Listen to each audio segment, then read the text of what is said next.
What I ate in a day on vacation, carnivore diet edition.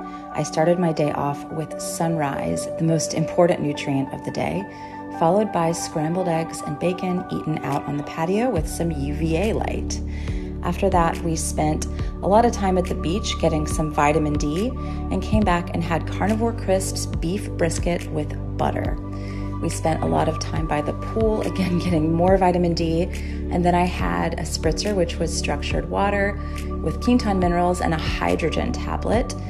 And then for dinner, I had some oysters along with half of a ribeye, cooked rare, which I enjoyed very much.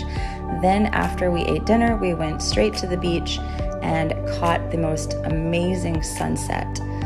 It was a wonderful day.